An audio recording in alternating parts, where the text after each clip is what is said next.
suis ravie de vous voir ce soir par rapport à cet atelier qui était sollicité par quelques personnes qui vivaient des situations délicates en lien avec le télétravail, en lien avec des modifications de postes et des choses qui n'étaient pas faciles à vivre. Et donc, du coup, j'ai souhaité l'appeler pouvoir dire non, devoir dire non, parce qu'à un moment donné, je ferai rentrer le contexte du droit du travail, de la protection individuelle, de la vie privée. Et lorsque j'aurai fini de vous faire la courte présentation que j'ai préparée, nous serons uniquement dans des échanges. Alors, soit par le biais de témoignages que j'ai reçus, que je retransmettrai en respectant l'anonymat demandé, soit parce que vous, qui êtes présentes, souhaitez pouvoir exprimer et raconter un vécu autour de situations pour lesquelles vous ne saviez pas si vous pouviez dire non, si vous deviez dire non. Voilà. L'objectif, c'est d'avoir derrière une sorte de boîte à outils qui vous permette de basculer plus aisément dans un choix ou l'autre. Alors, la première chose aussi que je vais vous dire, c'est qu'il n'y a pas de support diaporama.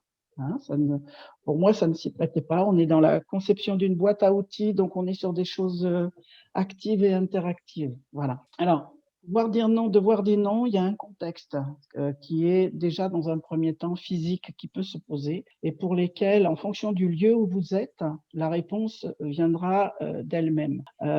Dans une cafétéria ou un autre lieu qui n'est pas un bureau, je dis que le non peut se positionner aisément parce que c'est un mauvais lieu. C'est un temps de pause. Ce n'est pas un lieu où vous avez des décisions à prendre, ni oui, ni non. Il faut attendre d'être sorti de ce temps de pause, d'être à son bureau, d'avoir les outils dont on a besoin autour de soi pour pouvoir, à ce moment-là, répondre correctement. Par contre, rien ne vous empêche sur ce lieu-là de solliciter l'envoi d'un mail de la part de votre demandeur, mail individuel ou mail partagé, suivant les personnes qui sont impactées par la demande. Et à ce moment-là, vous pouvez répondre au mail une fois que vous êtes revenu sur votre poste. Voilà. Quand vous êtes dans un couloir et que vous croisez quelqu'un, c'est la même chose.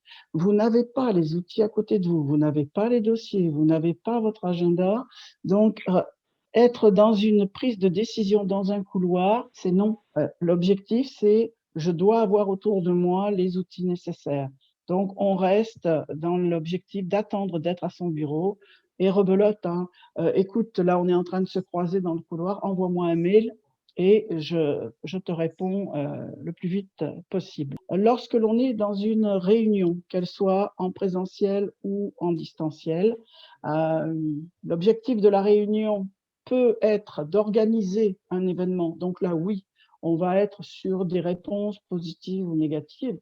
Si l'objet de la réunion n'a rien à voir avec la question posée, c'est non, parce que de nouveau, ce n'est pas le bon lieu.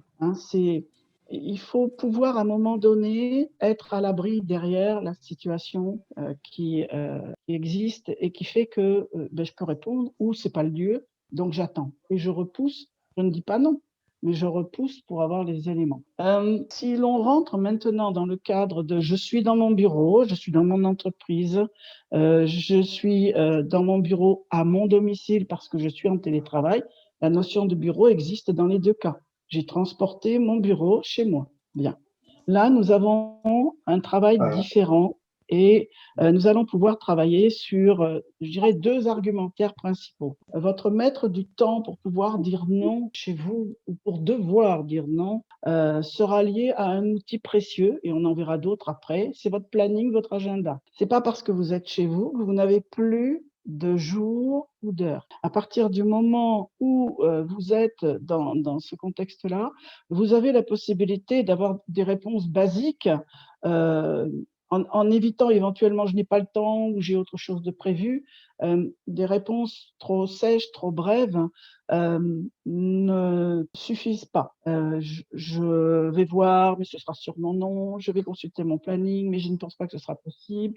Bon, de toute façon, vous allez rentrer dans une démarche qui est de regarder votre agenda. Si c'est une question de date, c'est une question de temps. Lorsque vous êtes sur une demande qui vient impacter votre charge de travail, qui est en train de vous demander cela? Est-ce que c'est votre manager? Est-ce que c'est une collègue? Est-ce que c'est quelqu'un qui vous est supérieur hiérarchiquement? Quelle que soit la personne, si c'est une surcharge qui vient, à ce moment-là, il faut que vous ayez l'idée, la force d'argumenter. Heu, Vous pouvez très bien vous dire: «Non, mais je ne vais pas pouvoir répondre tout de suite, il faut que je cogite». C'est là où vous avez comme réponse: «Je dois consulter les dossiers, voir où j'en suis et je pourrai faire une réponse appropriée, dans quelques minutes», voilà. À chaque fois, essayez d'avoir un support, c'est ça ma boîte à outils, un support physique ou virtuel qui vous permet de prendre du temps, de prendre une respiration supplémentaire pour aller chercher la réponse adéquate. Pouvoir dire non et devoir dire non, de toute façon, ça n'est jamais sec. Il vaut mieux éviter, hein. Vous aurez toujours, cette possibilité-là qui sous-entend, vous avez besoin de consulter, hein, ce que vous êtes en train de faire, ce que vous avez à faire et moi j'aime bien dire aux personnes dans ces cas-là, qu'il n'y a pas forcément d'urgence, mais il n'y a que des gens pressés. Et du coup, poser, hein, la phrase qui dit: «Je vais regarder, je ne sais pas si je peux dire oui ou non, heu, après je pourrais effectivement donner une réponse circonstanciée». Lorsque c'est votre manager, il faut lui rappeler qu'à un moment donné, il vous a déjà donné des tâches et du coup, vous devez commencer par ce constat, c'est-à-dire amener, les éléments qui existent déjà, qui sont à faire et rappeler que, ben voilà, vous en êtes là, vous en êtes là. S'il veut vous redemander une autre tâche qui est urgente selon lui, faut lui demander: «Est-ce que c'est vraiment urgent?» alors qu'on a cet élément-là pour lequel on a, un save the date qui a été programmé et qui fait que, bah là, on est déjà très court. Donc, est-ce que ça peut attendre? Est-ce qu'on peut le repousser? Ou alors est-ce que c'est l'autre travail que l'on repousse? Et vous entrez dans une discussion, dans un argumentaire. Heu Ne vous laissez pas étouffer par cela. À un moment donné, vous avez, je dirais la main sur vous, hein, c'est votre vie professionnelle. C'est pas parce qu'il y a un lien de subordination et là je suis dans le droit du travail, que vous devez, tout faire tout de suite parce qu'il vous dit: «Faut faire ça maintenant». À ce moment-là, il y a besoin de prendre du temps pour, construire votre réponse. Lorsque vous avez, je dirais, besoin d'argumenter, il faut pouvoir apporter quelques preuves. Lorsque vous êtes sur, de la gestion de projet, de la gestion de dossier, est-ce que vous êtes en partagé avec une équipe, avec des membres d'une équipe ou uniquement avec une seule personne ou personne?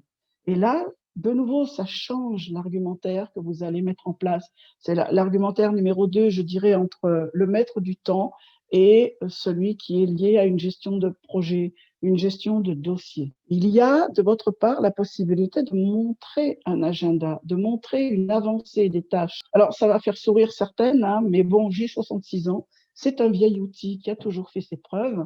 Vous utiliserez ce que vous voulez comme support, mais ça s'appelle un calendrier, un diagramme de Gantt, hein, et qui permet de donner des dates, qui te permet de donner des étapes, quelle que soit la notion. Est-ce que c'est une notion de durée? Est-ce que c'est une notion d'heure? Est-ce que c'est une notion de date? Voilà. Et du coup, lorsque vous dialoguez, lorsque vous discutez, vous amenez quelque chose qui est en lien avec l'entreprise et qui montre qu'en cours de route, effectivement, si on vous demande de faire ça alors que c'est décalé par rapport à un autre, élément à faire plus tard, c'est à ce moment-là que vous pouvez négocier sur: «Non, je peux dire non, mais je dis pourquoi». Ou alors en cours de route, je vais dire: «Ah non, pas du tout, parce que là, on n'a pas cette date-là, la date, ça c'est faux, on va ailleurs. On voit à un autre moment». Le principe, c'est que vous avez des outils pour répondre et il va falloir construire vos outils en fonction des dossiers, en fonction des personnes et puis vous avez également des personnes qui sont chronophages, des personnes qui estiment que ce elles vont vous demander, beh, c'est prioritaire par rapport à tous les autres, plus des personnes qui n'ont pas conscience ni du jour, ni de l'heure. Donc là, c'est à vous de ramener effectivement, bon alors, je veux pas vous dire non tout de suite, mais, on est vendredi, il est 17 heures, dans une demi heure, c'est fermé, le bureau est fermé, l'entreprise est fermée. Et là, on peut vous répondre, oui, non, mais l'entreprise n'est pas fermée, tu es chez toi. L'entreprise ferme à 17h30. Chez moi, je ferme à 17h30. Il faut que vous ayez la possibilité d'amener ces éléments-là. Le pouvoir de dire non et le devoir de dire non repose aussi sur ces concepts-là. Lorsque vous êtes avec un outil de visualisation des tâches, de leur durée, de qui est concerné, vous avez également la possibilité, du coup, de dialoguer avec plusieurs personnes en même temps. Et lorsque l'on est en réunion, ben, ça se fait avec les personnes qui sont présentes, mais vous avez parfois des personnes absentes et hop, de l'autre côté, on se retrouve coincé par l'absence de ces personnes. Mais rebondissez toujours sur votre propre organisation, sur une organisation qui aura été validée en équipe ou qui aura été validée par votre manager, si c'est lui qui vous demande directement quelque chose qui le concerne lui. Et je dirais que à ce moment-là, il faut que nous y réfléchissions. Peut être une phrase que vous aurez à prononcer. Vous êtes en train de vouloir modifier ce que l'on avait décidé lors de la réunion du temps. Si vous modifiez cela, cela peut engendrer des difficultés, cela peut engendrer des problèmes que vous devez pouvoir, je dirais, mentionner, ce qui prouve que vous avez la maîtrise de vos dossiers, que vous avez la maîtrise des projets. J'aime à dire que vous êtes des pieuvres, d'accord? Mais être des pieuvres, ça a aussi une limite physique. Et ce sont ces limites qu'il faut pouvoir, à un moment donné, poser de façon à ne pas sombrer dans le burn-out comme peuvent le faire ou l'avoir vécu certaines professionnelles. Ce qui me semble être prioritaire, c'est toujours se dire, je construis ma réponse. Quel que soit l'élément que je vais vivre, quelle que soit la question qui va être posée, je dois me tenir aussi à certains rythmes. C'est hors horaire de travail, c'est non. Hors horaire de travail, que vous soyez chez vous ou que vous soyez à l'entreprise, le travail a la même définition. Il repose sur un contrat de travail avec des fiches missions qui sont très claires, qui sont vos fiches à vous, fiches de poste qui existent, enfin, autre dénomination, hein, voilà. Mais vous devrez dire non si vous ne voulez pas, j'allais dire entre guillemets, vous faire bouffer, quoi. Donc, la notion de pouvoir dire non et de devoir dire non sera en lien avec le motif de la demande pour laquelle vous êtes un petit peu bloqué pour répondre. Si vous êtes hors horaire de travail, là, c'est simple.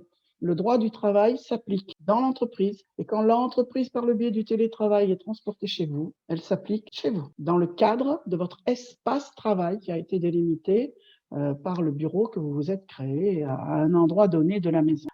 C'est la même chose lorsque vous êtes en entreprise. À un moment donné, vous n'êtes pas corvéable et serviable à merci et en dehors des horaires.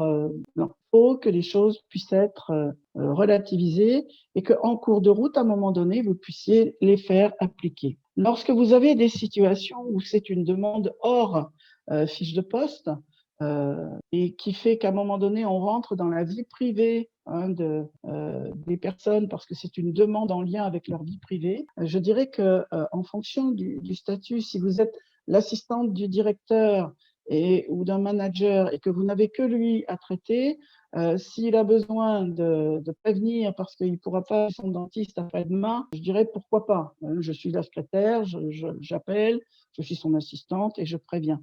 Par contre, s'il s'agit d'aller faire des courses, ça n'a rien à voir. S'il s'agit d'aller à la pharmacie, ça n'a rien à voir non plus. Il faut pouvoir générer peut-être le click and collect, mais ce n'est pas votre rôle. Donc, en cours de route, c'est à vous de donner des limites entre ce pouvoir dire non et ce devoir dire non. Si vous vous laissez grignoter par des choses qui n'ont rien à voir avec votre fiche de poste, à un moment donné, ça se retournera contre vous. J'ai déjà travaillé avec certaines antennes sur la gestion des risques psychosociaux, des risques physiques, des risques musculo-squelettiques dans nos métiers. Ben là, on retombe pile poil dedans, c'est-à-dire qu'à un moment donné, vous ne devez pas vous laisser déborder parce que vous allez vous-même rentrer dans un process d'étouffement autoprogrammé. Et à un moment donné, vous allez créer des dégâts au niveau de votre corps, au niveau de votre cerveau, au niveau de vos muscles. Donc, il faut que vous ayez la conscience de cela et il faut que vous ayez la force, à un moment donné, de justifier pourquoi vous dites non. Vous ne pouvez pas dire non sec, je l'ai dit déjà là tout à l'heure.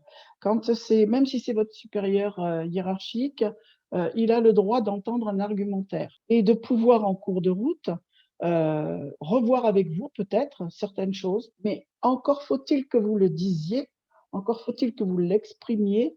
Et je rappelle également, très très très important, encore faut-il que vous ayez une traçabilité de vos échanges. Vous avez des réunions programmées et d'un seul coup, tout le monde change tout.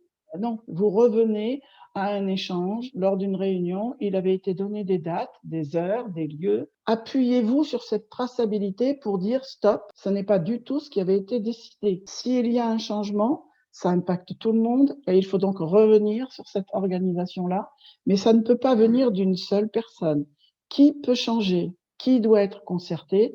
Quelles nouvelles dates et quels nouveaux horaires éventuellement mettre en place? Mais ne laissez pas le pouvoir de quelqu'un qui estime pouvoir prendre des décisions tout seul sans en référer aux autres, venir tout modifier. Donc, là encore, vous avez, dans le cadre d'un travail en équipe, de dossiers partagés avec des équipes, vous avez le devoir de dire non à une modification qui impacterait toutes les autres personnes sans qu'elles aient été consultées. Voilà. Mais du coup, vous allez l'exprimer, cela. Vous devrez l'argumenter. Vous ne pouvez pas rester simplement sur le fait que c'est non.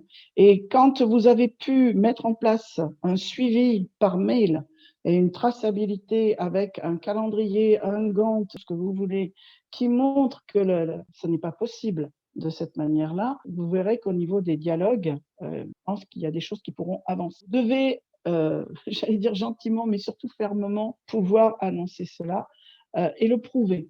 Voilà. Et puis, je dirais qu'il faut aussi une chose très forte qui est ne culpabilisez jamais d'avoir à dire non. Si vous dites non, c'est que vous savez pourquoi. Donc, dites d'abord pourquoi. Hein. Il semblerait qu'il y ait un souci. Je vous explique. Vous sortez vos outils, vous montrez vos outils, vous expliquez la démarche, vous vous référez à certains mails et vous argumentez en disant, vous voyez, ce n'est pas possible d'agir comme ça aujourd'hui, maintenant, il faut que l'on puisse consulter les autres. Il faut que cela puisse être décalé. Ce n'est pas possible de le faire maintenant. Quant aux demandes qui pouvaient être tout à l'heure données en dehors d'un horaire de travail, c'est non, c'est pas possible. Dans certaines entreprises, parce que vous étiez en télétravail, il vous a même été fourni parfois un téléphone professionnel, de l'air de dire, bon, il y a le téléphone, je peux vous appeler n'importe quand. C'est faux. Le téléphone, si vous arrivez à 8h, il s'ouvre à 8h. Si vous partez à 17h30, il s'éteint à 17h. Est-ce que c'est quelque chose de difficile à dire? Peut-être. Mais en attendant, c'est le droit du travail. Et c'est une organisation dans laquelle vous avez le droit de rentrer. Donc, du coup, ne laissez pas ce téléphone professionnel qui vous a été mis à disposition générer une emprise telle que vous n'avez plus d'heures chez vous. Voilà. Organisez-vous, ça c'est une chose. Mais surtout, je dirais préparez-vous. Il y a des choses auxquelles on ne peut pas se préparer, c'est évident, mais la plupart du temps, il y a des questions qui ont déjà été posées, des ordres qui ont déjà été donnés. Vous avez des collègues qui savent aussi très bien faire cela en vous disant, bon, il y avait ça de prévu, moi ça m'arrange pas du tout, tu peux faire ça, tu peux faire ça. Et du coup, se défaussent vers vous de quelque chose, ou alors récupèrent ce que vous avez fait pour ensuite, eux, avancer. Donc, rebelote, là encore, non, ce travail-là, j'en ai la responsabilité, il est partagé, voilà ce que c'est. Et il y a bien mon nom sur le mail, il y a bien mon nom sur le document. Il faut à chaque fois aussi replacer un peu les personnes à leur bonne place, gentiment mais fermement, de nouveau. Quand vous avez devant vous un nouvel arrivant, même chose, un nouvel arrivant, un intérimaire ou un stagiaire, cette personne ne connaît pas, ne sait pas. Alors, l'objectif, c'est de ne pas avoir votre temps de grignoter par des questions multiples. Et là encore, vous pourrez dire non parce qu'il y a des outils peut-être qui ont été préparés pour accueillir les nouveaux, pour accueillir un intérimaire, pour accueillir un stagiaire. Tout se prépare. Et ça fait partie vraiment de l'organisation de base qui permet à un moment donné de planifier les situations délicates et pour lesquelles, en cours de route, vous allez dire à la personne, ben, est-ce que tu as pris connaissance des process? Est-ce que tu as pris connaissance dans le livret d'accueil de la façon de faire dans cette entreprise et des coordonnées des personnes qui sont à ta disposition aussi. Il n'y a pas que moi, hein, et je sais pas parce que je suis l'assistante, la secrétaire, que obligatoirement il faut venir vers moi. Il y a des personnes affectées à tel et tel poste qui sont là pour répondre à ces questions-là. Et du coup, renvoyer un peu la personne aussi vers une autre démarche de sa part. Si c'est quelqu'un de plus ancien que vous dans l'entreprise qui essaye de s'imposer par une stature, d'accord, que vous avez déjà sans doute rencontré, même chose. Vous avez, vous, à un moment donné, des limites à vos missions qui vous ont été données par votre fiche de poste, qui vous ont été données lors d'une réunion avec qui fait quoi, quand, pour qui, pour quand, pourquoi. Reprenez cet argumentaire-là, repositionnez la personne en lui disant non, non, c'est pas à moi de le faire, ça, à la réunion du temps. Si tu regardes bien le compte-rendu ou si vous regardez le compte-rendu, c'est cette personne-là qui en est chargée, pas moi. Ah oui, oui, mais toi, tu sauras mieux faire qu'elle. Non, vous restez dans la droite ligne de ce qui vous incombe. Sinon, rebelote, surcharge, burn-out, hein, c'est quelque chose qui existe en lien avec le fait que les personnes n'arrivent pas à dire non. Voilà. Et du coup, elles se font grignoter régulièrement. Je peux donner quelques exemples et puis après, on passera à vos exemples à vous. Est-ce que vous, comment dire, comment gérer le fait que quelqu'un, du coup, appelle chez vous sur votre numéro personnel, sur votre portable, au niveau du travail, en dehors des horaires de travail? Comment gérer le fait que quelqu'un vous envoie un mail un samedi en vous disant pour lundi à 8h, il faudrait que tu aies fait ça? Non, je redis ce que j'ai dit au début. Vous devez pouvoir recadrer en argumentant et en expliquant que le week-end, vous n'êtes pas au travail. Donc, pas de mail, pas d'action de votre part. Vous devez gérer chez vous de la même manière les actions à faire que celles que vous meniez dans l'entreprise. Ne venez pas faire disparaître votre vie privée au profit de la vie professionnelle. Hein, ce n'est pas l'objectif du télétravail. Nous sommes là en application aussi avec quelque chose qui s'appelle le droit du travail, le respect de votre vie privée et l'encadrement de ce que vous avez à faire dans le contexte professionnel. Je vous amène aussi sur un autre exemple. Devoir dire non. Vous avez eu un entretien, une évaluation avec un de vos managers et à la retranscription du compte-rendu de cet entretien, vous n'êtes pas du tout d'accord avec ce qui est écrit. Ne signez pas. Vous n'allez pas par votre signature dire oui, c'est OK avec ce qui est écrit. Il faut dire non dans un premier temps, négociation pour que soit refait ce compte-rendu en forme, je dirais, et en lien avec ce qui a été vécu lors de l'entretien. Et à partir de ce moment-là, si c'est conforme, vous signez. Mais si la personne vous dit non, non, c'est exactement ce que je veux renvoyer, là, à ce moment-là, vous refusez et vous inscrivez que vous refusez de signer car le compte-rendu n'est pas du tout conforme à ce qui s'est passé. Donc, c'est un autre exemple d'un moment où le pouvoir de dire non peut être constructif en disant non, non, là, voilà ce qui s'était dit, ce qui veut dire que vous avez vos prises de notes aussi. Hein. Voilà ce que vous avez écrit, ça ne correspond pas du tout, donc je demande à ce que soit réécrit ce compte-rendu. Ensuite, là encore, je suis dans un droit opposable grâce à tout ce qui est en lien avec les règles du droit du travail. Et j'avance, mais je reste droit dans mes bottes, quoi. Voilà. Autre élément, certains d'entre vous sont tuteurs et puis du coup, ensuite vont être jury. Quand vous êtes jury, à un moment donné, la prestation de l'étudiant terminée, vous vous retrouvez entre jurys pour évaluer cet étudiant, pour le noter hein, et pour dire oui, non, est-ce qu'on accorde hein, vaut le diplôme ou pas. Lorsque vous êtes en position de jury, vous avez le même niveau de parole que les professionnels de l'enseignement. Ce qui veut dire que si vous n'êtes pas d'accord, il faut le mentionner. Il faut pouvoir dire non. Et en cours de route, il faut devoir dire non, l'écrire, parce que vous avez le droit aussi de participer au compte-rendu et de mentionner que vous souhaitez que la commission de concertation puisse se réunir à la fin de la matinée ou à la fin de l'après-midi, hein, ça dépend de l'heure à laquelle est passé cet étudiant, car vous n'êtes pas du tout d'accord avec ce que voudrait marquer l'autre jury, hein, qui peut être un autre professionnel ou un enseignant. Donc là, vous êtes dans une autre position, hein, différente de celle que j'ai évoquée jusqu'à maintenant quand on travaillait dans l'entreprise. Le droit au niveau d'un jury de dire non, il existe aussi et vous pouvez l'appliquer. Si vous êtes convoqué, vous êtes à égalité de jury Et vous verrez qu'à un moment donné, on prend la note de l'un, la note de l'autre et on fait la moyenne. Voilà. Autre élément important, je l'ai évoqué tout à l'heure légèrement, c'est la possibilité de dire non, de l'affirmer quand on est dans le partage de dossiers, quand on est dans le partage de contenu, de coordonnées. Ce que vous avez fait doit être nommé comme étant fait par vous. Ça s'appelle le droit à la propriété intellectuelle. Même si nous sommes dans le cadre du travail, à un moment donné, vous rédigez des rapports. Ce sont vos initiales que l'on doit trouver sur le rapport. Ce n'est pas un rapport que vous donnez à quelqu'un d'autre et qui va aller l'écrire à votre place en disant voilà, c'est moi qui ai fait ça. C'est faux. Mais pour pouvoir l'affirmer, là encore, traçabilité. Vous ne donnez jamais de la main à la main. Vous n'allez pas donner un compte-rendu oral sans avoir avant, au préalable, vous, fait votre matrice de compte-rendu, l'avoir envoyé par mail en disant à quel moment vous pouvez me recevoir pour que j'affine ce compte-rendu avec vous, de façon à ce que vous restiez bien propriétaire des travaux que vous avez faits. Ils sont pour l'entreprise, vous les avez faits, et à ce moment-là, il faut pouvoir avancer dans cette perspective-là qui est de dire non, c'est moi qui l'ai rédigé, la preuve, voilà les mails. Et ça, si vous n'avez pas de traçabilité, vous serez gêné. Voilà. Je dirais aussi, je prends l'exemple de l'une d'entre vous. Tout à l'heure, j'ai parlé du téléphone professionnel, du numéro personnel. Je vais rajouter également un autre exemple, la possibilité de dire non lorsque l'on vous propose une promotion.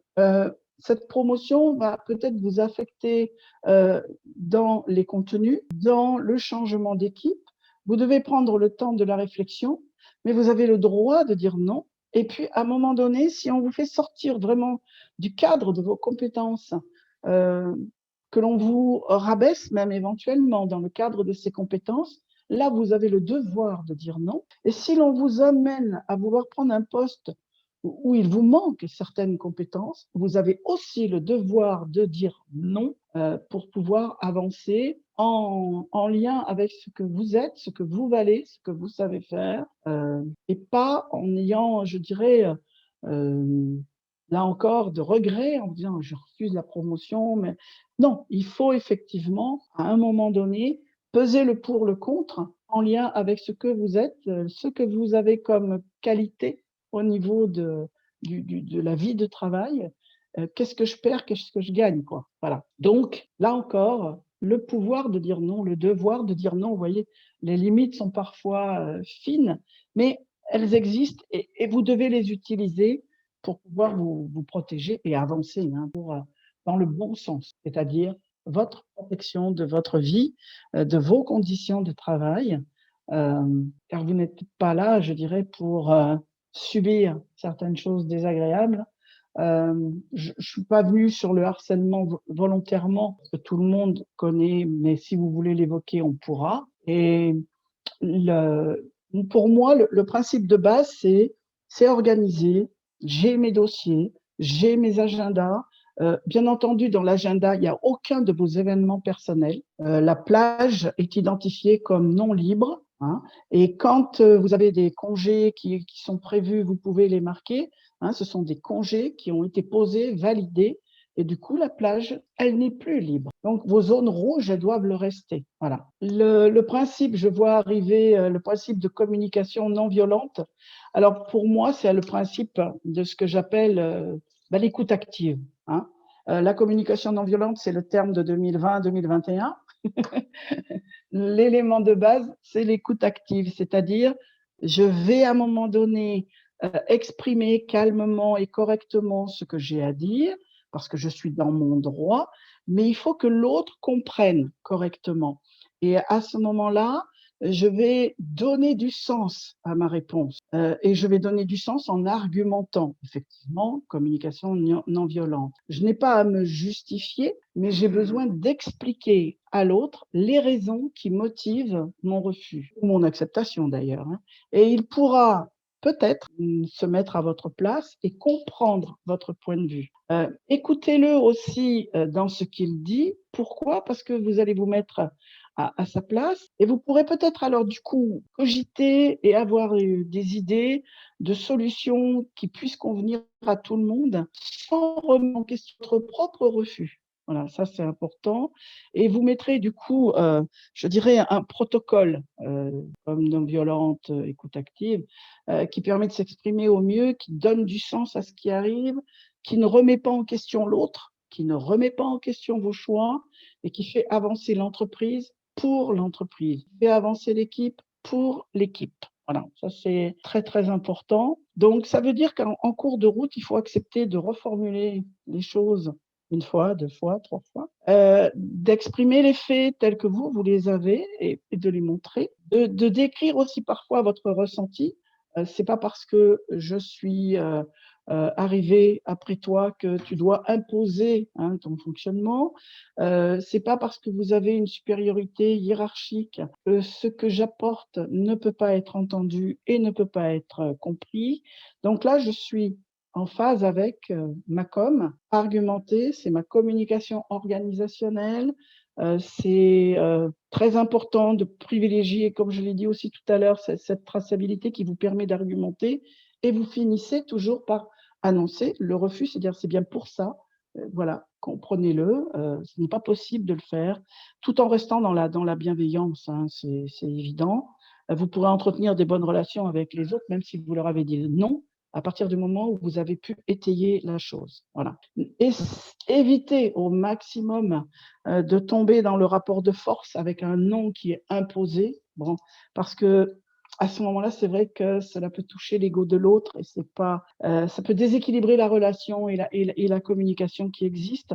Et du coup, ça met en route un conflit peut-être plus puissant, qui était latent et qui deviendrait plus important.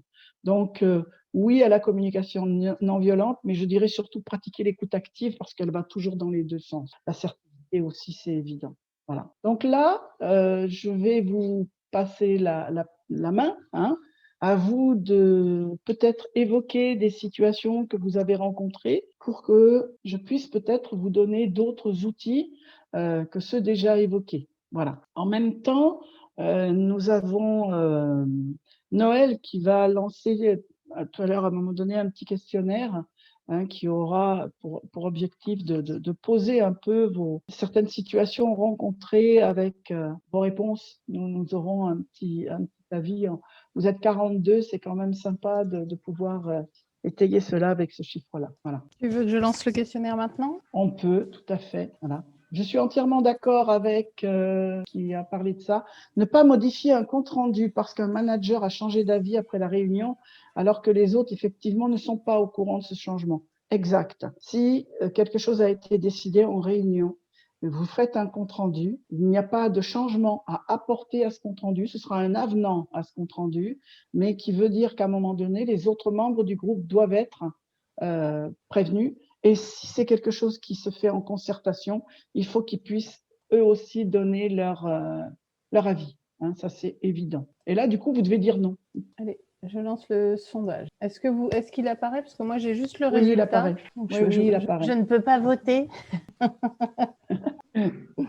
Alors, inutile de vous dire que volontairement, nous avons fait des questions courtes pour que vous puissiez vous positionner facilement. Voilà. Et puis là, j'espère que vous allez avoir des situations à évoquer pour que nous puissions remplir la boîte à outils, d'autres outils. Ça vote. J'ai 25 personnes qui ont 26. Oui, nous, en tant qu'animatrice, on ne peut pas voter, en fait. Ah bah non, c'est normal. Bah si, on vit aussi. Ah, moi, plus très bien. Ah oui, bah zut. Ah bah oui, puis je suis mon propre patron parfois, donc je peux pas... Mais on peut avoir des problèmes avec des clients. Oui, mais effectivement, quand nous animons, ce n'est pas nous qui répondons. Il me manque 4 réponses. C'est anonyme pour information. Ah oui. Si jamais il y en a qui ont des doutes. Une dernière réponse et on aura fini le sondage. Je ne sais pas qui n'a pas répondu. Et voilà. Alors, je vais juste faire un copier-coller parce que je ne sais pas comment ça va faire quand je mets. C'est toi qui dois mettre fin au sondage. Oui, mais c'est que comme je ne sais pas si je vais pouvoir le partager. Voilà. Donc, je partage les résultats? Bien sûr. Voilà. Donc, on a 55% des gens qui, dans le cadre professionnel, qui n'arrivent pas facilement à dire non. Et dans l'ensemble, vous arrivez plus facilement à dire non à vos collègues qu'à vos supérieurs, ce qui, quelque part, peut s'entendre, mais bizarrement aussi qu'à vos subordonnés. Oui, j'ai bien aimé. Voilà. Rani, si tu veux communiquer. Oui. Alors, je vais prendre la discussion qui est abordée en disant qu'il est difficile de dire non à son supérieur quand la demande flirte avec le harcèlement, de peur parfois de se retrouver sans emploi. Alors là, je vais dire que la force du réseau est là pour vous aider à partager ce qui se passe. Et la force du réseau, c'est aussi de dire qu'en cours de route, la notion de harcèlement est en lien avec le code pénal et également, bien entendu, le droit du travail. Il faut pouvoir se prémunir, se protéger dans le cadre d'un harcèlement, quel qu'il soit. Tous les outils de preuve sont utilisables pour pouvoir, à un moment donné, expliquer les choses et faire en sorte que ce harcèlement soit concrétisé. C'est-à-dire, c'est là où tout à l'heure je vous parlais de la traçabilité. La traçabilité d'un harcèlement, c'est aussi par mail, c'est aussi par téléphone. Ce sont des communications que l'on peut enregistrer. Il faut qu'elles soient sur le répondeur de votre téléphone. Il faut que vous ayez la traçabilité des échanges par mail sur lesquels il y a vos réponses et qui pourront à ce moment-là être fournies, développées. Le harcèlement peut venir d'un collègue, peut venir d'un supérieur hiérarchique. Au-dessus de ce supérieur hiérarchique, s'il y a encore quelqu'un, c'est là où il ne faut pas hésiter à évoquer la situation. Si c'est une grosse entreprise dans laquelle il y a des délégués du personnel, un syndicat ou autre, il ne faut pas hésiter. S'il n'y a pas de personne telle dans l'entreprise où vous êtes, rien ne vous empêche d'aller à l'extérieur, exprimer ce qui se passe pour obtenir à ce moment-là la bonne démarche, pour obtenir un droit d'écoute en quelque sorte. Et puis je redis que là, la force de notre réseau, c'est qu'il est là pour que vous puissiez partager avec nous certaines choses. Vous pouvez les partager avec des collègues de l'entreprise qui ont peut-être vécu la même chose que vous. Vous pouvez les partager avec la médecine du travail. Ça, il faut vraiment... Ils sont à l'écoute, hein, vous pouvez prendre rendez-vous n'importe quand. Énormément à l'écoute. Vous pouvez le partager avec votre médecin traitant.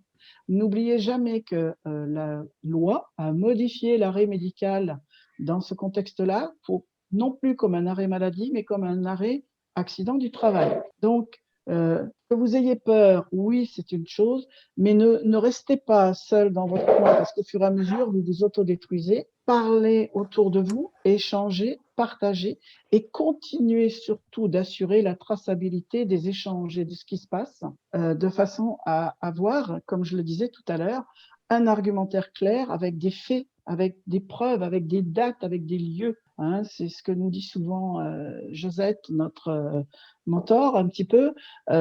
Des faits, des dates, et il faut que les choses soient précises. Donc, construisez cette approche-là de façon à vous écarter de la notion de peur. Comprenez bien que ce n'est pas vous qui êtes dans l'illégalité, c'est l'autre. Comprenez bien que vous n'êtes pas non plus dans le risque de perdre votre emploi, c'est vous qui êtes protégé, c'est pas l'autre. Vous êtes protégé dans le cadre et de la médecine du travail et de la médecine générale et du droit. Donc, à ce moment-là, il ne faut surtout pas attendre. Il faut lancer certaines alertes à l'extérieur de votre entreprise parce que des fois, vous vous dites dans l'entreprise, il y a forcément quelqu'un qui parlera à un moment donné et puis ça va me revenir comme un boomerang. Non, non. Construisez l'argumentaire, l'addition de preuves, de faits pour pouvoir à ce moment-là avoir du poids. Si vous avez un hiérarchique qui comprend demander à ce que des choses puissent être aplanies, qu'elles puissent être évoquées, il faut pouvoir dire les choses. Ce n'est pas vous qui êtes en faute, c'est l'autre. Alors, il y a beaucoup de remarques sur le harcèlement en disant que s'il y a beaucoup d'oral et donc pas de traces. Moi, je dirais juste déjà que vous avez tout un smartphone. Votre smartphone, oui. Ils ont tous les fonctions dictaphone. Et mine de rien, ne serait-ce que de dire à la personne, attention, ce que tu fais, ça frise le harcèlement. Des fois, ça suffit juste à stopper la chose. C'est ça. Alors, ça ne le stoppe pas définitivement, je l'ai vécu. Des fois, on a juste un mois ou deux de répit, mais ça permet déjà d'avoir 1 ou 2 mois de répit. Je vais passer sur la question suivante. Attends, alors il y avait une question, c'était comment Comment démontrer démontrer qu'une fiche de poste est trop chargée? Hôtesse d'accueil et assistante de direction sur 2 sites différents. Là encore, la vieille que je suis, là, elle va vous ramener à un travail de base. À partir du moment où vous avez une fiche de poste, il y a des tâches pour lesquelles une certaine durée doit être quantifiée. À partir du moment où vous êtes à l'accueil, quantifiez ce que vous faites, quantifiez la durée que cela représente pour montrer dans une journée, ça vaudrait rien sur une seule journée. Sur une semaine, c'est pas assez. Sur 15 jours non plus, soyez courageuse. Faites cette collecte de la notion de durée sur 3 semaines, 1 mois, dans lesquelles on voit revenir le fait que c'est répétitif. Il y a des tâches répétitives avec des durées qu'il faudra additionner simplement et se rappeler que dans une journée, il y a tant d'heures, dans une semaine, il y a tant d'heures, et que quand vous additionnez le tout et que ça déborde, il y a un problème. Le poste d'assistante de direction, c'est 2 sites différents. Ce sera le même découpage, ça sera la même analyse de temps, avec un tableau des tâches, un vieux tableau des tâches et de leur durée. Qui est concerné par le travail qui vous est demandé? Est-ce que cette personne, d'ailleurs, est légitime à vous demander dans le fait de demander ce travail? Est-ce que tout est bien défini? Et après, c'est à vous, en ayant ces éléments-là, ces arguments-là, de dire je ne peux pas faire les 2 tâches. Soit je suis assistante de direction à temps plein, soit je suis hôtesse d'accueil à temps plein, ou alors j'ai un mi-temps, mais il faut revoir les missions, puisque c'est quelque chose d'absolument ingérable. Donc, c'est ce qu'elle met, Sherazade. Elle a effectué une liste de tâches quotidiennes et ça déborde à cause de l'accueil au quotidien. Oui. Mais la liste de tâches quotidiennes ne suffit pas en elle-même si vous ne le faites pas sur un laps de temps. Notre cher Excel pour ça est très bien fait, avec des reports de durée du lundi au vendredi, 4 semaines durant, et vous additionnez tout ça. Il faut qu'à un moment donné, ce que vous donnez comme argument ait du poids aussi. Elle l'a fait pendant 1 mois. Donc, du coup, c'est. Et si, Sherazade, si tu as quantifié en temps, le temps que tu y passes, ça justifie tout à fait le fait que. Mais il faut prouver en fournissant le tableau. Oui, tout à fait. C'est l'annexe qui va montrer toute sa force par rapport à ça. Et il faut pouvoir argumenter en montrant que certaines choses ne peuvent pas être faites dans les bonnes conditions et que cela va nuire à l'entreprise. Perdre du temps parce qu'on a trop de choses à faire, on ne peut rien mener à son terme. C'est ça, c'est exactement ça. Perdre de l'argent à la boîte. Il faut aller vers le bas, ce qui les touche, quoi. Voilà. Non, c'est dans une association. Attends, je vais continuer, Sherazade. Oui, merci. À un moment donné, on avait une épreuve en BTS-AM qui s'appelait le DOPS, diagnostic organisationnel, constat, proposition de solution. D'accord? Donc, derrière cet élément-là, tu as fait le tableau, tu as quantifié, tu constates que c'est pas possible, on en est d'accord. Qu'est-ce que tu proposes? C'est-à-dire comment répartir les tâches avec quelqu'un qui vient. Est-ce que c'est un quart-temps, un mi-temps? Et quelles sont les missions qu'il faut lui affecter pour que telle tâche ne soit pas coupée entre 2 personnes, mais bien affectée à une même personne? Tu constates, OK, tu as ton tableau, c'est ton annexe du grand 1, comme dirait l'autre, et en grand 2, c'est voilà ce que je propose pour que l'entreprise, effectivement, y trouve son compte, ainsi que les 2 salariés concernés, celle qui arriverait en supplément et moi. D'accord, moi, je ne connaissais pas cet outil, merci. Je vais regarder, oui. C'est un outil qui a toute sa force quand il s'agit en cours de route de planifier. Moi, je l'ai longtemps fait utiliser à des assistants trilingues qui étaient dans des entreprises qui fonctionnaient à l'international et qui avaient tous les ans, tous les 2 ans, tous les 3 ans, à des salles commerciaux à l'international. Et je leur disais, il faut les reporter, ces durées-là, reportez-les en permanence sur votre tableau. Vous avez un graphe de Gantt qui montre qui est concerné, les tâches, la durée, à quel moment il faut commencer parce que le salon aura lieu à telle date, on commence à telle date, à J moins temps. Et là, vous voyez des zones qui commencent à se mettre en rouge. Et du coup, la notion de durée, la notion de contenu prend toute sa force. Voilà. Oui, d'accord. Et c'est pour ça que certaines entreprises, d'ailleurs, en cours de route, ont fini par embaucher des personnes en contrat de mission événementielle. Et oui, bien Quand sûr. l'événement est clos et qu'elles ont fait le rapport d'opportunité sur ce qui pourrait être changé, supprimé ou amélioré l'année suivante, voilà, leur mission est bouclée et elles vont ailleurs. Voilà. D'accord. Alors, Mais merci beaucoup, Annie. De rien. Une phrase de Valérie. Il m'est difficile de garder une trace des échanges avec ma supérieure. Je crains que ce soit pris comme agressif. Alors, la notion de traçabilité est quelque chose de serein si vous le comprenez comme étant organisationnel. Nous venons d'avoir un échange. Je reviens à ma place. Je vais donc avoir des choses à faire. Pour avoir confirmation, je vais pouvoir faire un petit mail en disant, comme nous venons de le dire, si j'ai bien compris, il y a ça, ça, ça, ça et ça. C'est envoyé de façon à ce que la personne à l'autre bout puisse le valider. D'accord? Si ensuite il y a des échanges houleux en disant je t'avais pas demandé ça, je voulais que tu fasses comme ça, j'ai bien effectivement entendu, mais je t'ai envoyé ce que j'avais moi compris et tu l'as validé, donc je l'ai fait en ce sens. Au fur et à mesure, on n'est pas dans de l'agressivité, on est dans de l'organisationnel. Reste ras des pâquerettes, Valérie, hein, c'est ton organisation. Enregistrer des échanges avec quelqu'un qui devient agressif, pour lequel il va y avoir du harcèlement, pour lequel il y a des choses violentes, oui. Mais sur le reste, il faut remettre un peu à la place, à sa place, cette personne, en reprenant ce qui a été dit. Comme tout à l'heure, là, le compte-rendu, on ne change rien. Ou alors la personne, une fois que le mail est arrivé, si ce que tu as écrit ne lui correspond pas, elle doit renvoyer la modification qu'elle souhaite apporter. Voilà. Hein, ça, c'est important. Et la notion d'agressivité, moi, je ne la vois pas du tout. Garder une trace des échanges, c'est quelque chose qui peut être classique dans un travail d'équipe. Et quand c'est un travail en plus d'équipe partagé, la mention apparaît dans le tableau partagé des actes et des faits qui concernent un projet avec cette équipe-là. Parce que vous avez parfois des personnes qui vous prennent à part en disant moi, tu sais, ça, là, ça ne me convient pas du tout, je voudrais comme ça, comme ça, comme ça, même si tout à l'heure, il a été dit que.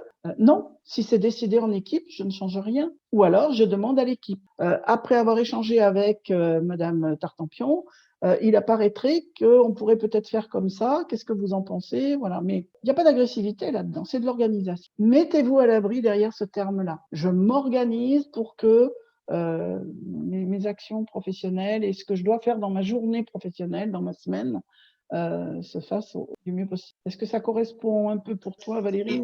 Est-ce que c'est quand tu l'as jamais fait, tu n'as jamais gardé d'échanges comme ça, que régulièrement tu as eu des soucis parce qu'elle est particulièrement vindicative, que régulièrement tu t'es dit mince, si j'avais gardé une trace de l'écrit, et du coup après avec le temps, bon là en plus tu sais que j'en avais parlé, j'ai un souci de harcèlement moral avec c'est moi c'est DRH, et là ils me font faire des choses alors qu'ils ont dit que je faisais pas, donc ils me font faire des choses de paye alors qu'à côté à l'oral ils me disent que j'en fais pas.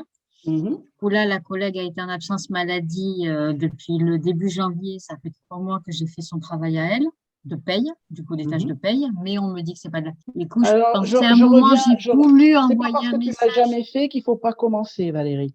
Et à partir je voulais lui envoyer un message pour garder une trace qu'on m'avait demandé ça et ça, mais je me dis, si d'un coup j'envoie un message et qu'en plus elle sait qu'il y a un problème avec lui, une fois, elle m'avait envoyé, je ne sais plus ce que j'avais gardé une trace, elle m'a marqué, je n'aime pas ce genre de message, je ne comprends pas pourquoi tu m'envoies ça. C'est pas grave, on ne lui demande pas d'aimer. Tu es dans de l'organisation administrative. On ne lui demande pas d'aimer, on lui demande de confirmer, tu dois faire ça ou pas.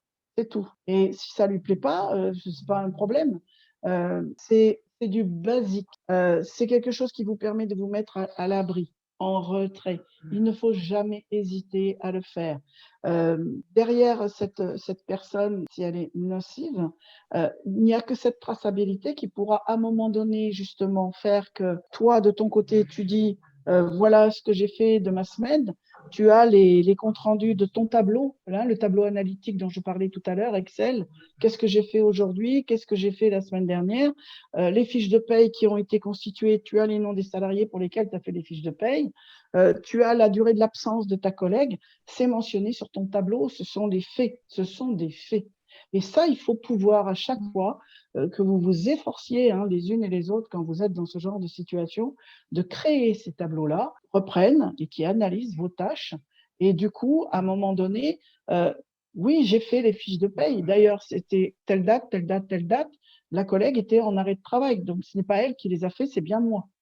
Mais construisez autour de vous un petit peu ces éléments protecteurs. C'est dur quand tu n'as jamais fait, quoi. En fait, je suis d'accord. C'est la première fois qui compte. Et c'est pas parce que tu l'as jamais fait qu'il faut continuer à ne pas le faire. Dis-toi que si tu veux à un moment donné avancer, il faut que tu puisses retravailler cela et le commencer. Parce que sinon, tu restes dans le vide pour ta propre protection professionnelle. En fait, moi, ça vient quand je suis énervée. Quand ça a dépassé un certain seuil, il y a un moment où j'arrête. C'est la peur. Il y a un moment où, moi, de ma façon d'être, ma personnalité, c'est qu'il y a un moment où je suis tellement énervée, la peur, elle est complètement neutralisée. Et là, je vais envoyer des scots, comme dit ma collègue. Non plus. Proprement, très poliment, mais je vais faire des trucs à froid, je ne saurais jamais. J'ai envoyé bouler justement mon DRH il y a peu. Comme tu disais par rapport à l'heure où il a fait traîner, il devait venir me voir. Il a fait traîner, il est arrivé avec 1 heure de retard. Il est venu voir ma collègue d'abord parce qu'on est deux concernés. Il a débarqué dans mon bureau, c'était 16h et nous on finit à 16h. Enfin, si on est arrivé à 7h30, on finit à 16h. Ma fille devait arriver au train. J'avais tellement les boules qu'il ait fait de ce qu'est la situation et de qu'il nous ait fait attendre et volontairement qu'il soit arrivé en retard sans s'excuser avec 1 heure de retard, sans demander si ça gênait pas. J'avais tellement les boules là, j'étais tellement énervée que j'ai fait exprès. J'ai attendu qu'il vienne dans mon bureau à 16h. Il commence à parler. J'ai dit, excusez-moi, c'est 16h, j'aurais dû partir. Je vais prévenir ma fille que je serai en retard. Et là, il y a eu un blanc. Il est resté con. Il m'a dit, j'ai dit oui, je suis arrivée à 7h30. Donc, normalement, je devais partir à 4h. Je ne lui ai pas dit non. J'ai dit juste, excusez-moi, il faut que j'envoie un message à ma fille pour lui dire que je serai en retard.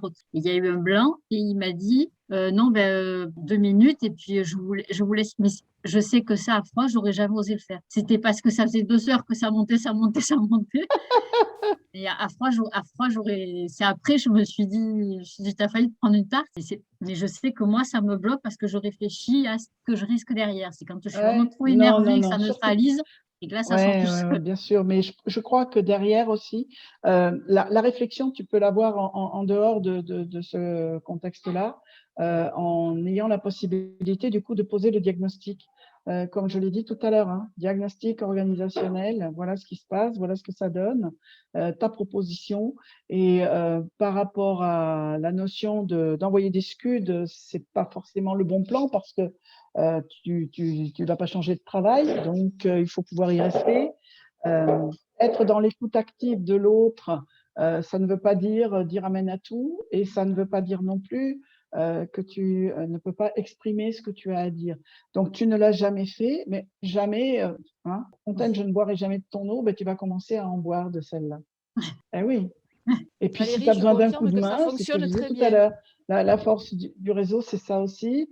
C'est peut-être d'échanger avec nous. Tu choisis quelques personnes avec lesquelles tu peux échanger, mais tu ne restes pas sur « je vais continuer de faire comme je faisais jusqu'à aujourd'hui ». Surtout pas.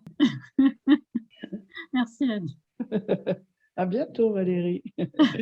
Est-ce qu'un enregistrement vocal pendant une vision fait foi comme preuve? Bien sûr, c'est évident. Je rappelle qu'en droit, tout enregistrement est un début de preuve. D'accord? Après, de toute façon, si vous devez aller sur un circuit pénaliste costaud, vous verrez avec un avocat. Vous irez dans une entreprise qui est là pour vous écouter, pour vous conseiller, qui dépend peut-être d'un syndicat, qui dépend d'une bourse du travail, voilà. Mais l'enregistrement vocal en droit est un début de preuve. Alors, je rappelle que quand vous avez fait des enregistrements sur votre téléphone, ça ne vaudra que si vous donnez votre téléphone à un huissier pour qu'il en fasse la retranscription. Ça doit coûter 150 € et il fera une retranscription de tous les messages qui sont sur votre répondeur. Mais ça sera en tête huissier. Il effacera rien. et il enregistrera et il en fera un état juridique avéré. Voilà. La médecine du travail ne veut que des emails. Non, la médecine du travail ne veut pas que des emails, elle reçoit aussi. La notion. Alors, est-ce que c'est parce que la médecine du travail ne veut pas écouter des enregistrements? Je ne sais pas. Anis, c'est moi qui ai noté ça. C'est tout simplement parce que je les avais contactés juste avant le premier confinement l'année dernière. Oui. Et donc, la médecine du travail, je le dis et je le certifie, ils ne veulent que des emails, en tout cas chez nous, à Marseille, oui. Justement pour avoir une traçabilité. Et on nomme, et etc., etc., etc. Oui. Alors, c'est très bien, sauf si on veut se mettre en porte-à-faux. C'est bizarre parce que pour nous, enfin moi, en tout cas en Gironde, ça doit dépendre du médecin, mais ce n'est pas du tout le cas. Hein. Ils sont dans l'obligation de noter tout mal-être signalé oralement et généralement, ils posent même la question aux autres collaborateurs à chaque fois qu'ils viennent en rendez-vous. Moi, je sais que j'ai eu le cas et j'ai eu un patron compliqué, on a été plusieurs collaborateurs et à chacun des collaborateurs qui étaient plus ou moins malmenés, je leur ai bien dit, précisez-le, actez-le pour que ce soit noté dans votre dossier et l'entreprise, elle est notée comme étant une entreprise à risque. Moi, et ça m'est arrivé pareil dans le Maine-et-Loire où le médecin du travail, ça a été sa deuxième question. Après, bonjour, comment allez-vous? Ça a été, alors, comment se passe votre intégration? Je sais que c'est une entreprise où l'ambiance de travail est très compliquée. Donc, que des emails, ça m'étonne. Je vous rappelle aussi que la notion d'email, c'est une chose, mais la médecine du travail doit vous recevoir physiquement. Vous demandez un rendez-vous, elle doit vous recevoir. Ils font un minima des visios. Depuis le confinement, ils font un minima des visios. La visio est obligatoire. C'est une consultation médicale, c'est la même chose. Que la consultation médicale se fasse en présentiel ou par visio, c'est une consultation médicale. C'est un médecin qui reçoit la personne et qui va entendre la personne. Tu dépends du gym, Sarah? Pardon? Oui, oui. Tu es sur le gym chez la Juliette? C'est sur lequel, toi? En Lyoto. Ah ben, tu es le même comment? Il commence par un G, le nom? HG? Le nom je me souviens plus, ça fait trop longtemps que je ne l'ai pas vu. Ils nous reçoivent en entretien une fois tous les 4 ans. Si la médecine du travail ne veut pas, vous le notifiez par écrit dans un email, puisque vous refusez de me recevoir, je vais en référer à mon médecin traitant et je vais remonter vers qui de droit. Vers qui de droit, il n'aime pas du tout. Mais il va vous donner un mail. Et vous voyez ensuite avec votre médecin traitant, en ayant vous aussi votre historique d'échange, hein, puisque vous avez échangé par mail, vous gardez vos mails, vous avez vos preuves aussi de votre côté, en disant que la médecine du travail, effectivement, se refuse à vous recevoir. Alors là, voilà. C'est ouvert. Ok. C'est important. Lara, je passe à la question suivante parce qu'il est écart et je vois arriver dessous 34 nouveaux messages, je crains. Alors, quand par exemple une collègue… Il y a beaucoup d'échanges et de réponses, t'inquiète pas. Ne dit jamais non, au contraire, elle en fait des tonnes. Cela porte préjudice aux autres collègues, elle se retrouve dévalorisée, comment faire? Alors, le problème à ce moment-là relève d'une organisation de groupe. Si elle en fait des tonnes, ça veut dire qu'elle fait des heures en plus. Comment elle s'organise, comment elle gère cela par rapport aux autres collègues. Les autres collègues se retrouvent dévalorisés. Pourquoi le mentionner de cette façon-là? Chacune de ces collègues, donc, dont vous, je ne sais pas qui c'est parce que je ne le vois pas sur l'écran, va avoir à un moment donné réalisé des tâches. Et ce n'est pas parce qu'elle en fait des tonnes que les autres n'ont rien fait. Donc, c'est à chacune de démontrer, effectivement, toujours par l'analyse de ces tableaux de tâches, qu'est-ce qu'elles ont fait et à quoi ça a servi. Voir également dans le contexte du groupe et des services qui demande des choses à cette collègue et mentionner en cours de route que vous voudriez qu'il y ait une réunion de travail pour que les tâches soient réparties et qu'il y ait peut-être une autre organisation. Enfin, moi, je pense que là, quelque part, est-ce que cela porte préjudice? Est-ce que cela a été dit? Est-ce que cela a été écrit? À voir, quoi. Mais je pense que la personne qui en fait des tonnes, à un moment donné, elle est forcément hors zone dans les horaires de travail. Voilà. Oui. Et là, il y a quelque chose qui n'est pas légal. Alors après, à voir, est-ce qu'elle est payée en heures sup? Non. Donc, à partir du moment où elle n'est pas payée en heures sup, on est dans l'illégalité par rapport à ça. Et il faut bien que l'entreprise en cours de route réagisse. Mais peut-être que c'est à vous et vos collègues de réagir en disant que vous constatez qu'une collègue fait des heures supplémentaires sans pour autant être payée en heures supplémentaires et que vous souhaiteriez qu'il y ait une réunion de travail avec les managers qui sont censés donner le travail en question pour que cela soit réparti équitablement entre tout le monde. À voir. Il faudrait savoir pourquoi elle fait des tonnes. Voilà. Parce que si elle qu'elle fait est des en- tonnes, Elle est en demande de reconnaissance permanente. oui, Ah ouais, d'accord, donc c'est encore autre chose. Là. c'est encore autre. Oui. Et Elle ça, prend Du coup, presque nous, le boulot des autres.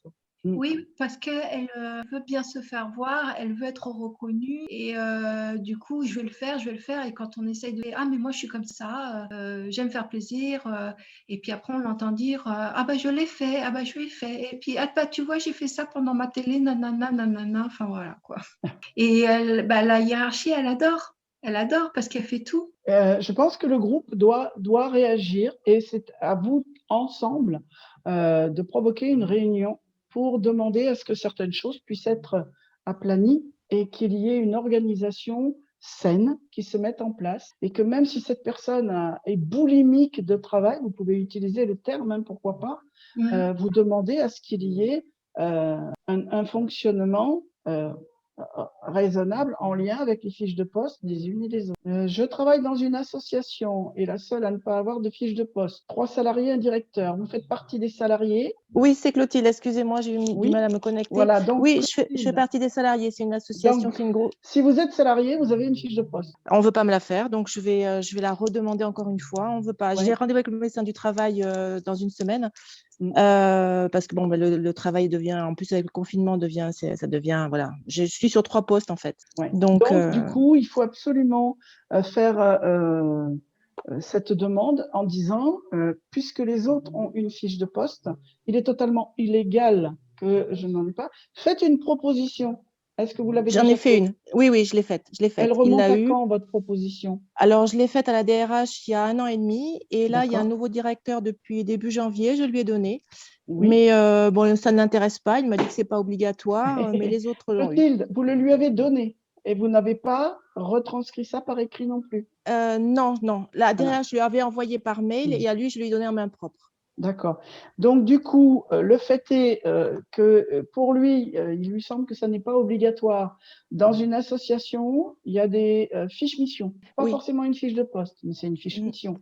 Vous êtes salarié. Tout salarié a un contrat de travail. Et dans son contrat de travail, il y a obligatoirement une liste des missions qu'il doit remplir quand il est sur ce poste. Ce poste a un nom et dans cette définition, on doit trouver la liste des tâches. Oui. Il y en a une au niveau national, en fait. C'est une association nationale. Il y a une fiche au niveau national qui a été déclinée dans tous les départements, hein, normalement, pour chaque délégation. On sera dans une délégation. Donc, oui, c'est vrai qu'il faut que je sois un peu plus… Donc, sortez cette fiche. Elle s'applique à vous. Si elle est nationale, elle s'applique à vous. Voilà votre fiche. Et du coup, vous rentrez dans le contenu de cette fiche. Et quand, à un moment donné, on veut que vous animiez certaines choses, on veut que vous fassiez certaines choses qui ne sont pas dans ce contexte-là, vous avez de quoi argumenter en disant, voilà la fiche de poste nationale qui me correspond.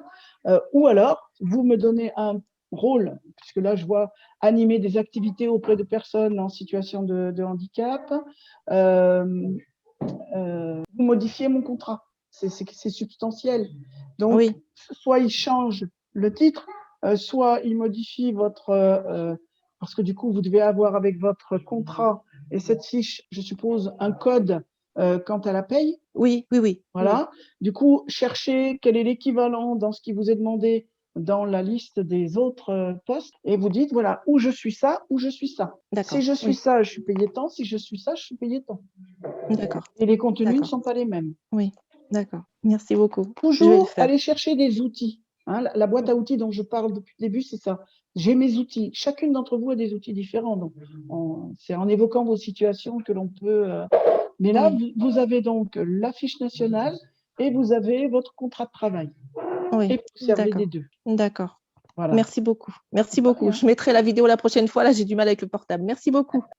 Alors, je vois les services RH, oui, sont des personnes à solliciter, c'est évident. Et en même temps, à un certain niveau, c'est parfois eux qui sont dans la notion de harcèlement. Donc, il faut pouvoir jongler entre les différentes personnes pour ça. Alors, je maintiens sur... oui. Alors, malheureusement, le management basé sur la peur de l'implication des collaborateurs, ils n'ont pas fait permettant de sortir de ce fonctionnement.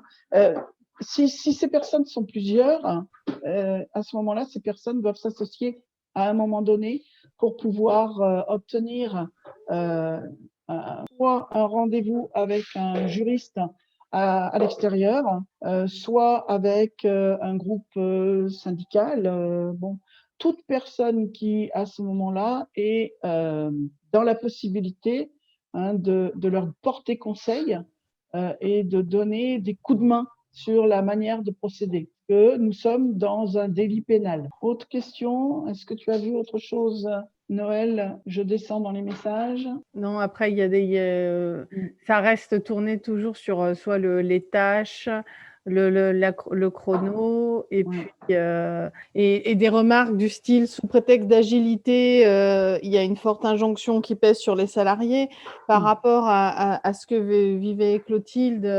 La situation sanitaire a aussi permis à certaines associations, enfin, on va dire de déborder sous prétexte de gérer la crise. Moi, pour avoir travaillé dans une association pour personnes aussi en situation de handicap, l'assistante sociale s'est trouvée à faire de l'animation auprès des personnes handicapées alors que c'est pas du tout son rôle. Oui. Mais voilà. Mais après, il y a ceux qui jouent le jeu et qui font un avenant, et puis il y a ceux qui le jouent pas et qui le font pas. Alors, je vais répondre à une question. Annie, quotidiennement, il faut faire un tableau de toutes nos tâches. Oui. En fin de journée, on doit y consacrer du temps. Oui. On perd du temps à faire ça, vu déjà la charge de travail. C'est une façon de parler, effectivement, qui est vraie. Je vais prendre mon temps pour dire ce que j'ai fait dans ma journée. Je vais perdre du temps sur ma vie privée parce que je vais le faire en dehors. Mais en attendant, je construis mon dossier, je construis mon argumentaire pour gagner du temps dans une prochaine situation. Et il est bon de perdre du temps à un moment donné, si c'est la notion que vous gardez de perdre du temps, qui pour moi ne l'est pas, c'est de quantifier et de notifier. Et ce n'est pas perdre du temps, c'est poser des choses concrètes comme devenant ensuite des éléments de preuve. Si je peux me permettre d'ajouter, pour avoir déjà faire ce genre d'exercice, qui est très très intéressant, c'est d'ajouter les temps d'interruption. Tout à fait. C'est très révélateur. Est-ce légal que vos collègues puissent accéder à votre boîte email? Alors, tout va dépendre du fonctionnement de l'entreprise. Si vous êtes sur un poste partagé, l'email, la messagerie est une messagerie du coup partagée. Si vous n'êtes pas sur un poste partagé, votre email est perso salarié, mais ça appartient à la boîte. Donc, le webmaster et un hiérarchique peuvent avoir accès effectivement à la boîte mail boulot. À voir après comment est organisée votre entreprise vis-à-vis du partage des tâches entre collègues. Si vous êtes sur un même dossier, il est bon à un moment donné d'avoir peut-être une adresse mail pour ce dossier. Et les personnes qui partagent le contenu de ce projet auront accès à tous les messages. Il faut que là, vous puissiez éclairer un petit peu notre lanterne pour qu'on puisse vous dire si c'est légal ou pas. Mais de toute façon, la boîte email du boulot ne vous appartient pas. Elle appartient à l'entreprise. Le jour où vous êtes absente, s'il y a besoin de retracer des échanges avec un client, un fournisseur ou des collègues, il faut rentrer dans votre boîte à lettres. Donc, pouvoir le concevoir et bien entendu, ne jamais avoir d'échanges qui concernent autre chose que le travail dans cette boîte-là. Oui, là-dessus, je suis d'accord avec vous. C'est que des échanges à titre professionnel et pas autre chose, mais c'est plutôt en fait, ils s'en servent un peu dans une connotation de flicage, donc c'est ça qui est un peu pénible, quoi. Et qui est-ce qui flique, alors, du coup? La hiérarchie. Est-ce qu'elle fait la même chose avec tous les salariés? Ah oui, de toute façon, je suis dans un secteur d'activité où tout est fliqué, oui. Donc, alors, c'est normal. Du coup, c'est pas du flicage, c'est de la surveillance pour une entreprise sensible. Je vais prendre un exemple. Dans un laboratoire médical, moi, j'avais des personnes stagiaires que je suivais à l'époque et j'avais les secrétaires de ce laboratoire. Leur mail était suivi, était vérifié, était fliqué, effectivement, entre guillemets. Pourquoi? Parce que ce laboratoire travaillait sur des éléments très sensibles en lien avec la défense. Et du coup, rien ne vous appartient, il faut que ça soit contrôlé. Et chaque En salarié... fait, eux, c'est pas par rapport aux données au secteur d'activité, c'est plus s'assurer voilà, du travail, quoi. Il faut qu'on travaille et qu'on soit rentable. Enfin, voilà, quoi. C'est plus dans cet aspect-là, quoi. Mais il y a pas, c'est pas par rapport aux données sensibles. Voilà, c'est le secteur d'activité qui veut ça, je pense. Voilà, d'accord. Donc, du coup, c'est désagréable, mais si c'est quelque chose de légal, qui est en lien avec cette société, je dirais que tout un chacun, de toute façon, sur son travail, peut avoir sa boîte mail professionnelle contrôlée par quelqu'un. Il y a une charte informatique. Ouais. Donc, ça doit être il n'y a rien à ce niveau-là, mais bon, c'est pas grave, de toute façon. On n'est plus à ça près. Puis moi, là-dessus, j'ai rien.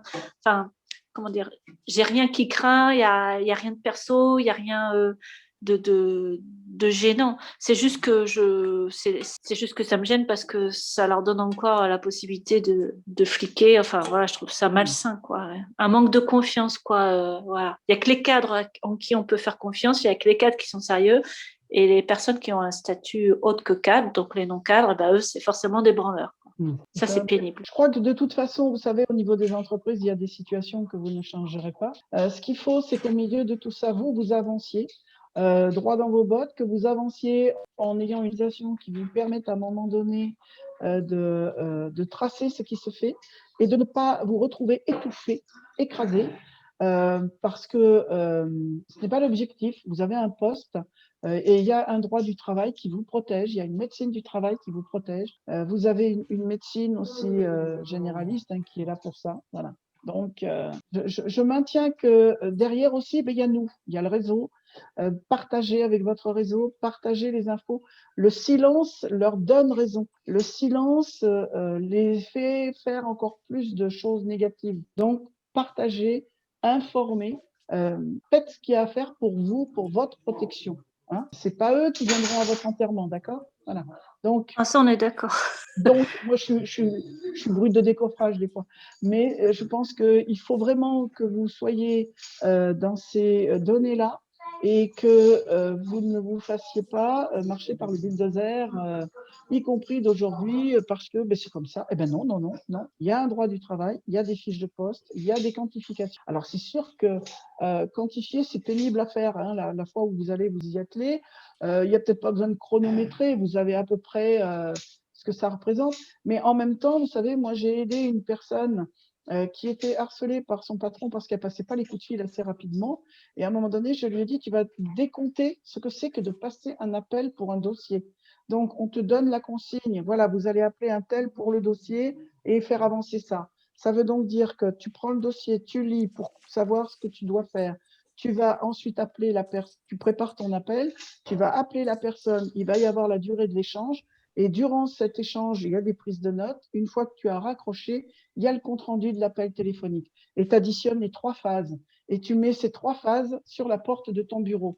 La prochaine fois que vous pensez que ça ne demande que 5 minutes, voilà ce que représente un appel à un client ou à un fournisseur. C'est aussi un autre outil. Oui, c'est vrai que comme on a beaucoup de tâches dans une journée, on a l'impression que d'avoir la montre, enfin l'œil sur la montre dès qu'on commence une tâche pour se chronométrer, ça, c'est pénible, on n'y pense pas. Christelle. Donc du coup, à partir du moment où vous allez procéder de la même manière, quand vous allez avoir besoin de passer un coup de fil à quelqu'un, vous savez que ça prend tant de temps. Et j'ai vu passer là le petit mot bûchette tout à l'heure.